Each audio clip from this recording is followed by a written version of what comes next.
I'm Emily. At 18, my life shifted when my mom married David, a kind mechanic, with a son named Ryan.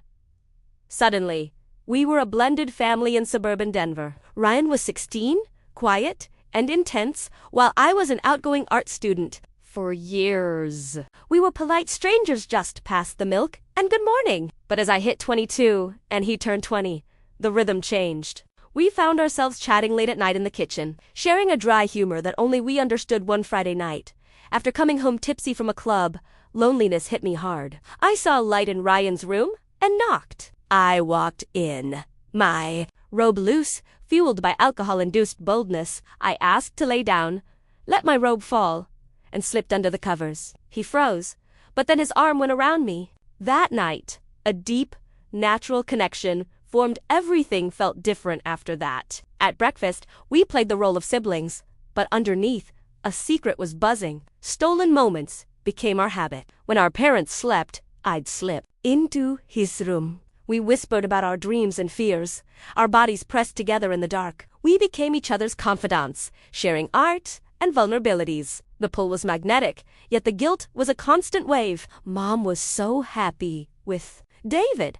How could we risk ruining this stable home? By summer, I was working in graphic design and Ryan was excelling in school. To our parents, we were the perfect success story. But the secrecy was exhausting. During a family trip to a mountain cabin, the tension nearly broke us. We had to hide our touches on hiking trails and share whispered conversations in a dark loft while our parents slept feet away. One morning, Mom almost caught us together in the same bed. We jumped apart just in time, but the close call left us shaken. We were getting sloppy, and the feelings were becoming impossible to contain. The breaking point came at Ryan's 21st birthday dinner. At a fancy Italian restaurant, surrounded by extended family, Mom made a toast about how we were finally like real siblings. The words felt like a physical blow. Later that night, Ryan told me he couldn't hide it anymore. A few weeks later, during a casual dinner, David pressed Ryan about his dating life. Ryan dropped the bomb.